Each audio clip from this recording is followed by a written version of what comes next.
Nous sommes très heureux de pouvoir encore une fois partager avec vous la parole de Dieu.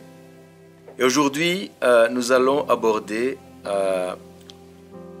la parole de Dieu dont le titre est le suivant: Le vide est plein de Dieu. Vous savez, la science dit quelque chose de ce genre.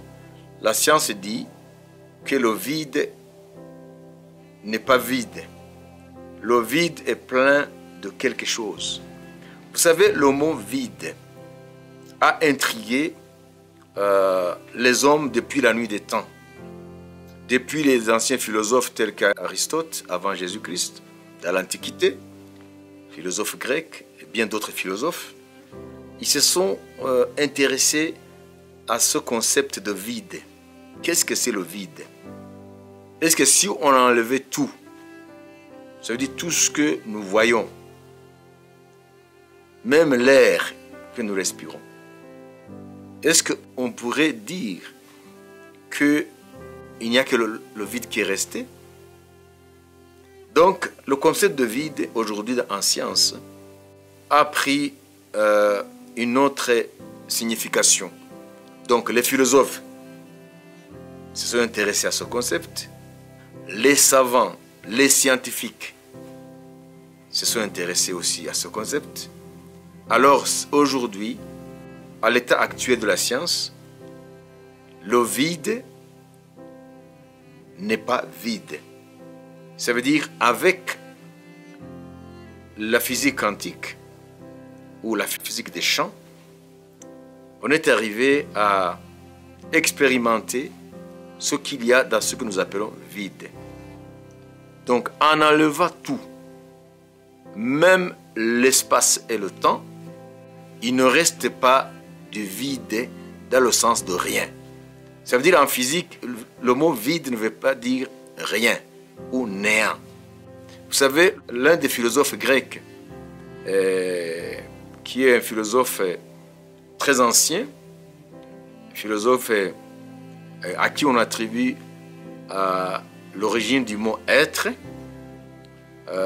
Parménide a dit l'être est, le non-être n'est pas. Ça veut dire rien ne peut provenir du néant. Il y a eu toujours quelque chose de laquelle découlent toutes les autres choses. Donc, vous voyez, le vide aujourd'hui, avec la physique quantique, ce n'est pas l'absence de quelque chose. Dans le vide quantique, il y a ce qu'on appelle des particules virtuelles. Il y a de l'énergie. Il y a des particules, par exemple, un électron qui sort de ce vide, entre guillemets, et en même temps, simultanément, il y a un anti-électron qui sort, qui s'appelle positron, et ça s'annihile mutuellement. Ça se détruit mutuellement, parce que l'électron est chargé négativement et l'anti-électron est chargé positivement. Les deux s'annihilent et puis disparaissent. Donc, dans un temps qu'on ne peut pas estimer avec nos estimations par rapport au temps. Donc, ce qu'il faut savoir, c'est que ce que nous voyons, ce n'est pas seulement ce qui existe. En enlevant tout ce que nous voyons, en enlevant tout ce que nous voyons, il reste quand même quelque chose. Donc aujourd'hui, à l'état actuel de la science, le vide n'est pas vide. Il y a quelque chose, il y a un champ, et dans ce champ, il y a de l'énergie, et dans cette énergie-là, il y a des particules qui se créent et qui s'annihilent mutuellement. Donc c'est une fluctuation continuelle, perpétuelle. Alors, pourquoi est-ce que j'ai choisi ce titre? Le vide est plein de Dieu. Le vide en science est plein d'énergie. Et moi je dis que dans le domaine spirituel, le vide est plein de Dieu. Ça, nous allons le voir concrètement dans la Bible. Prenons le 10e livre des Rois, au chapitre 6, au verset 8 jusqu'au verset 23. Mais parce que notre temps est limité, nous allons lire quelques versets. Le roi de Syrie était en guerre avec Israël et dans un conseil qu'il tient avec ses serviteurs, il dit « Mon camp sera dans un tel lieu. » Mais l'homme de Dieu fit dire au roi d'Israël, l'homme de Dieu ici c'est Élisée, « Garde-toi de passer dans ce lieu car les Syriens s'y descendent. » Et le roi d'Israël envoya des gens pour s'y tenir en observation vers le lieu qu'il lui avait mentionné et signalé l'homme de Dieu, ça veut dire Élisée. Cela arriva non pas une fois, ni deux fois. Le roi de Syrie en eut le cœur agité. Il appela ses serviteurs et leur dit, « Ne voulez-vous pas me déclarer lequel de nous est pour le roi d'Israël » L'un de ses serviteurs répondit, « Personne, ô roi mon Seigneur, mais Élisée le prophète, qui est en Israël, rapporte au roi d'Israël les paroles que tu prononces dans ta chambre à coucher. » Et le roi dit, « Allez et voyez où il est, et je le ferai prendre. » On va lui dire, « Voici, il est à Dothan. » Il y envoya des chevaux, des chars et une forte troupe qui arrivèrent de nuit et qui enveloppèrent la ville. Le serviteur de l'homme de Dieu se leva de bon matin et sortit, et voici une troupe entourait la ville, avec des chevaux, des chars. Et le serviteur dit à l'homme de Dieu, c'est Géasi, le nom du serviteur d'Élisée, « Ah, mon Seigneur, comment ferons-nous » Il répondit, « Ne crains point. » Élisée lui répondit, « Ne crains point, car ceux qui sont avec nous sont en plus grand nombre que ceux qui sont avec eux. » Élisée pria et dit, « Éternel, ouvre ses yeux pour qu'il voie. » Et l'Éternel ouvrit les yeux du serviteur, ça veut dire Géasi, qui vit la montagne pleine de chevaux et de chars de feu autour d'Élisée. Tu peux continuer la lecture.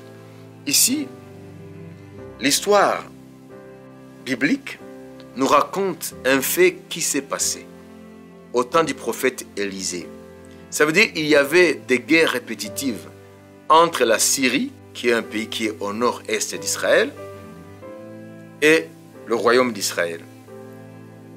Alors, chaque fois que le roi, si on dit le roi de Syrie, voulait mener des expéditions en Israël, mener des frappes ou des guerres en Israël, alors le roi, il convoquait ces gens et il planifiait la guerre ou l'attaque.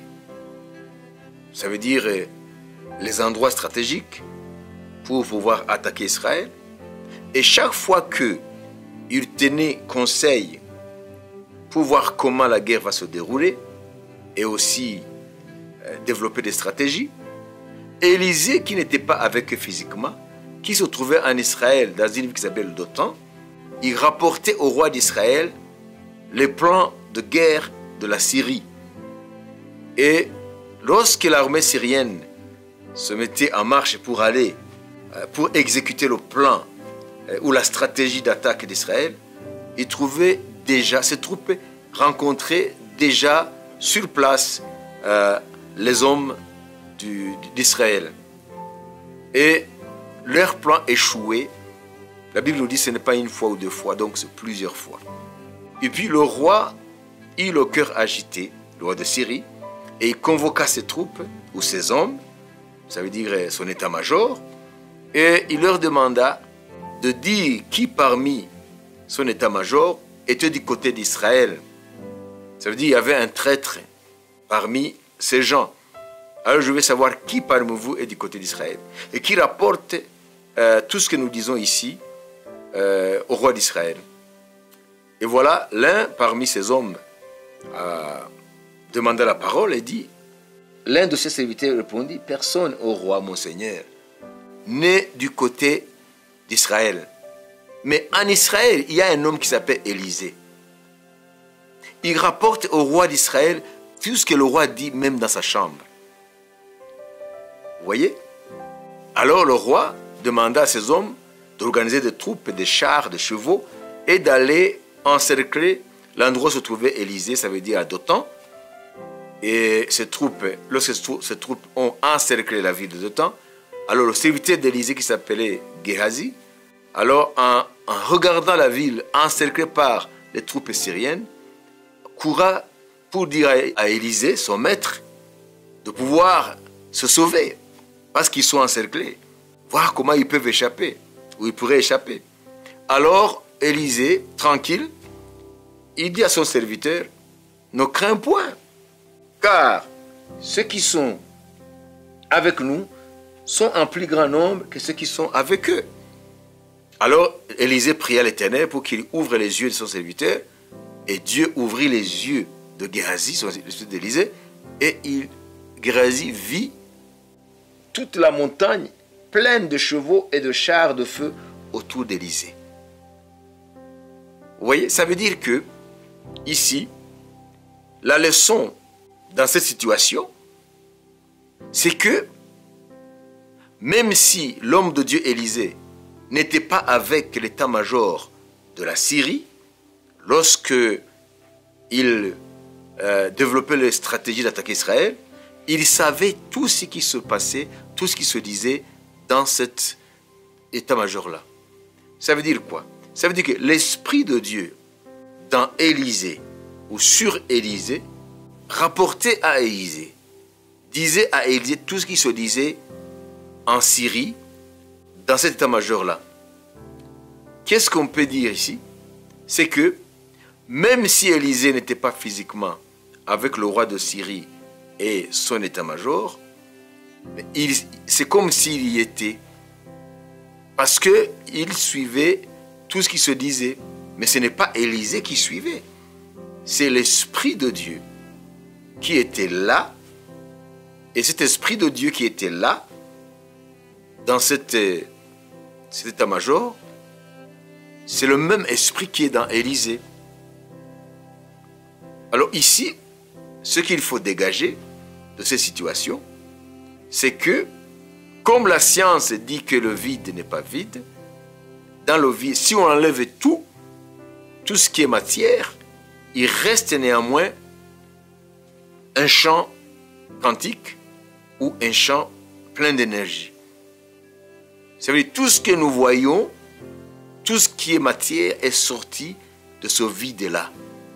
Ça veut dire que Dieu, qui a créé tout ce qui est matière à partir du champ quantique qu'il avait placé, qu'il avait créé auparavant, il est partout et en même temps.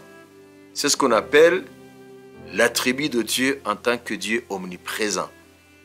Donc Dieu est partout en même temps. Il était avec Élisée, il était avec le roi de Syrie et ses hommes. Et vous savez, l'un de ces hommes a pris la parole et a dit au roi de Syrie, Élisée sait même ce que tu dis dans ta chambre à coucher. Qu'est-ce que ça veut dire? Ça veut dire que le Dieu d'Élisée, c'est un Dieu omniprésent. Il est partout en même temps. Et comment est-ce que Géhazi n'avait pas vu ces chars de feu, ces chevaux et ces chars de feu autour d'Élisée? C'est parce que Géhazi, c'était un homme comme vous et moi, avec des yeux, avec des sens physiques. Il ne voyait que ce que les yeux peuvent voir. Mais Élisée, lui, même s'il était homme, comme nous autres, mais il avait quelque chose d'une autre dimension. Il avait l'Esprit de Dieu avec lui. L'Esprit de Dieu était sur lui. L'Esprit de Dieu était avec Élisée. Et l'Esprit de Dieu donnait à Élisée des connaissances que le commun de mortels ne pouvait pas avoir par son intellect, par ses sens physiques. Voilà pourquoi Élisée n'a pas paniqué lorsque il a appris que par son serviteur Géhazi, que l'armée syrienne des chevaux et des cavaliers encercle la ville de Dothan où se trouvait Élisée, des chevaux et des chars. Alors ici, ce qu'il faut savoir, c'est que ces chevaux de feu et ces chars de feu étaient là. Mais l'homme charnel, l'homme que nous sommes, ne pouvait être en mesure de voir cela parce que c'est du domaine de l'esprit. C'est pour cela que la Bible dit, L'insensé dit en son cœur, il n'y a point de Dieu. En lisant le psaume 14, Dieu dit dans le psaume 14, verset 1er jusqu'au verset 5 plutôt, il est dit, l'insensé dit en son cœur, il n'y a point de Dieu. Ils se sont corrompus, ils ont commis des actions abominables. Il n'en est aucun qui fasse le bien. L'Éternel du haut des cieux regarde les fils de l'homme pour voir s'il y a quelqu'un qui soit intelligent, qui cherche Dieu. Tous sont égarés, tous sont pervertis. Il n'en a aucun qui fasse le bien, pas même un seul. Tous ceux qui commettent l'iniquité ont-ils perdu le sens? Ils dévorent mon peuple, ils le prennent pour nourriture, ils n'invoquent point Dieu. C'est alors qu'ils trembleront d'épouvante quand Dieu paraîtra au milieu de la race juste. Vous voyez, Dieu ici s'étonne que les hommes ne cherchent pas Dieu. Pourquoi est-ce que les hommes ne cherchent pas Dieu? Pourquoi est-ce que parmi les humains, ceux qui cherchent Dieu, ils sont traités par ceux qui ne le cherchent pas comme si ce sont des cinglés, ce sont des gens qui ne voient pas loin, des gens qui ne sont pas rationnels, ou en d'autres termes, des gens qui ne sont pas cartésiens, parce qu'ils disent qu'ils cherchent Dieu, ils prient Dieu. Vous voyez, l'homme charnel, l'homme sans foi, croit que ce qu'il ne voit pas avec ses yeux n'existe pas. Ce que ses sens physiques ne perçoivent pas n'existe pas. Pourtant, la science elle-même, aujourd'hui, nous dit que le vide n'est pas vide. Ce n'est plus du domaine de la spéculation, ce sont des certitudes aujourd'hui que, au-delà de ce que nous voyons, si nous enlevons tout ce qui est visible, avec nos yeux, avec nos sens, il n'en reste pas moins que le vide est toujours rempli de quelque chose. Et nous avons vu que ce quelque chose, c'est le champ quantique où l'énergie du vide s'est remplie de particules virtuelles qui s'annihilent les unes les autres et dans une fluctuation incessante, ininterrompue. Et tout ce que nous voyons, tout ce que nous voyons avec nos yeux, tout ce que nous pouvons palper, tout ce que nous pouvons observer avec nos sens physiques, sont venus de ce vide-là. C'est ce que la Genèse nous dit au chapitre 1er, au verset 1er, et en descendant dans d'autres versets, comment Dieu a créé l'univers avec tout ce qu'il contient, qu'au départ, il y avait un champ quantique. La terre était informe et vide. C'est ce que la Bible nous dit. Ça veut dire que la terre était informe et vide. Ça veut dire avant que les choses physiques, palpables, observables viennent à l'existence, Dieu a commencé d'abord à créer un champ quantique. Ça veut dire le vide, rempli d'énergie. Et c'est de là où est sortie la lumière et les lois physiques ont commencé à arranger l'univers jusqu'à ce qu'il y ait la formation des galaxies, des étoiles, des galaxies et finalement la formation des planètes et la création plus tard de la vie sur cette terre. Alors aujourd'hui, j'aimerais partager avec vous cette chose combien pertinente. Ça veut dire le concept du vide. En science, le vide n'est pas vide. Alors, pour nous qui croyons, la Bible dit que Dieu est esprit. Il est partout en même temps. C'est pour cela que le roi de Syrie, avec ses hommes, ont eu maintes fois des échecs cuisants parce qu'ils ne comprenaient pas qu'ils avaient affaire à un Dieu qui est créateur de tout et que lui n'est pas limité comme les hommes ou comme sa création. C'est un Dieu qui est transcendant. Il est immanent parce qu'il agit dans sa création, mais il la transcende. Alors vous voyez, celui qui n'a que les yeux physiques, la raison, il ne peut jamais réaliser que là où il se trouve, Dieu est là.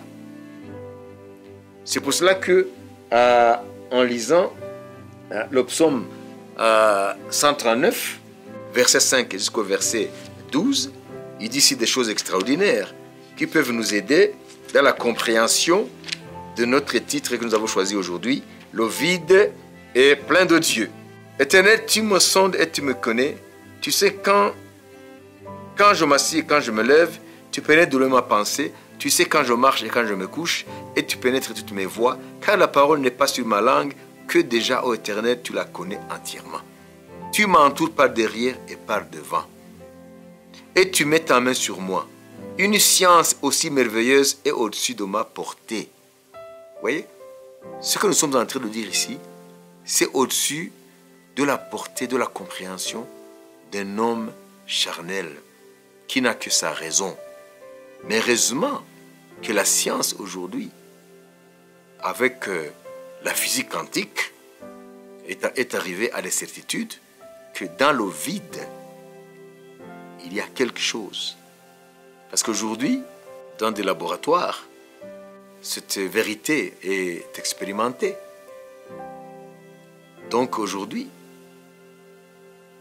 les scientifiques, les physiciens des particules peuvent aujourd'hui faire venir du vide quantique des particules. C'est une certitude aujourd'hui, comme ce qu'on appelle le boson de Higgs. Donc, ce n'est plus une théorie qui n'est pas encore confirmée, mais aujourd'hui, c'est une certitude scientifique que le vide n'est pas vide. Alors ici, David, 1000 ans avant Jésus, il s'étonne en disant « Une science aussi merveilleuse est au-dessus de ma portée. Elle est trop élevée pour que je puisse la saisir. » C'est la science qui parle de l'omniprésence de Dieu. Et il continue en disant « Où irai-je loin de ton esprit? Où fuirai-je loin de ta face? Si je monte aux cieux, tu y es. Si je me couche au séjour des morts, tu vois là. Si je prends les ailes de l'aurore et que j'aille habiter à l'extrémité de la mer, là aussi ta main me conduira et ta droite me saisira. Si je dis, au moins les ténèbres me couvriront, la nuit devient lumière autour de moi. Même les ténèbres ne sont pas obscures pour toi, ô Dieu.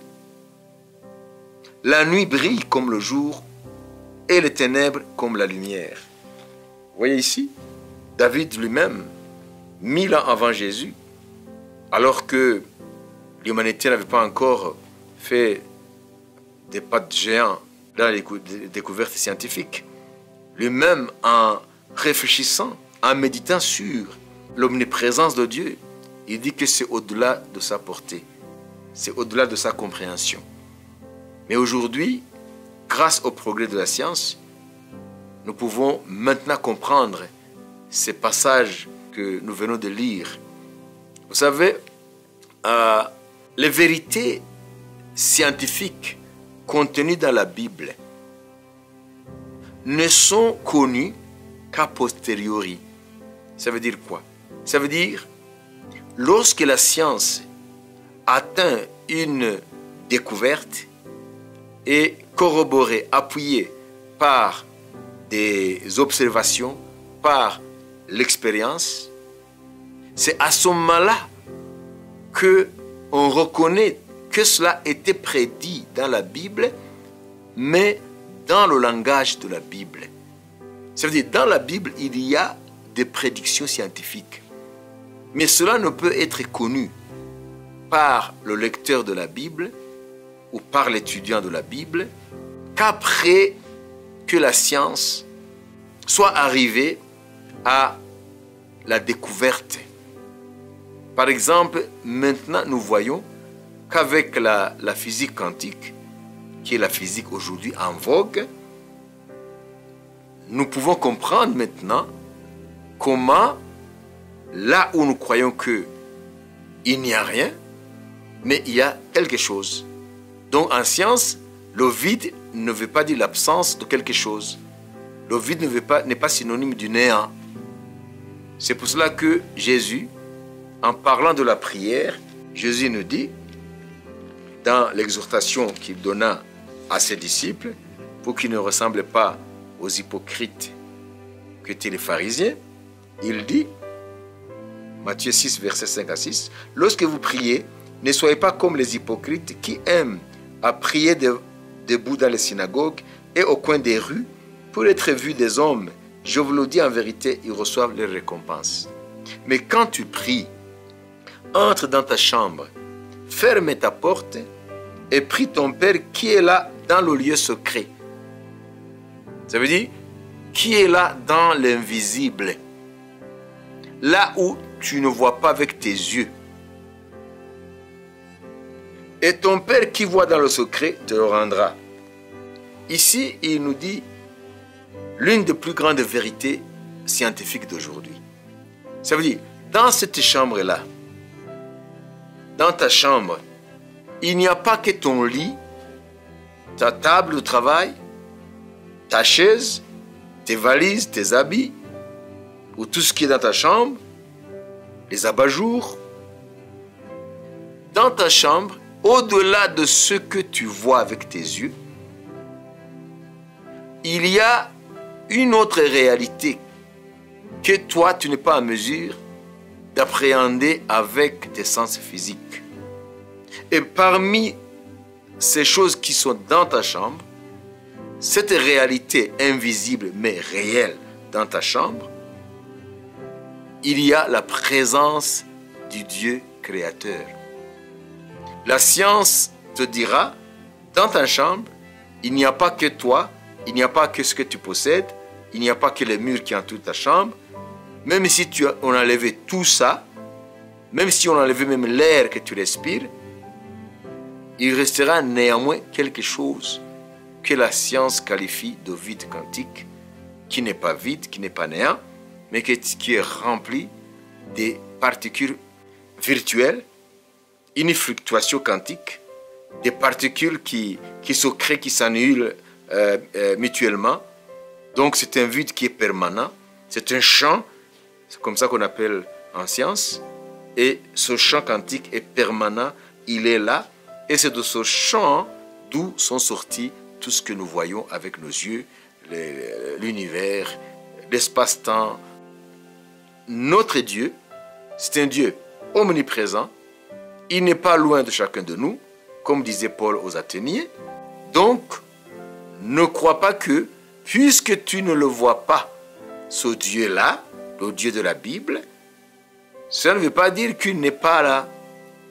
Ça veut dire que tout ce qui existe, ce n'est pas seulement du domaine du sensible.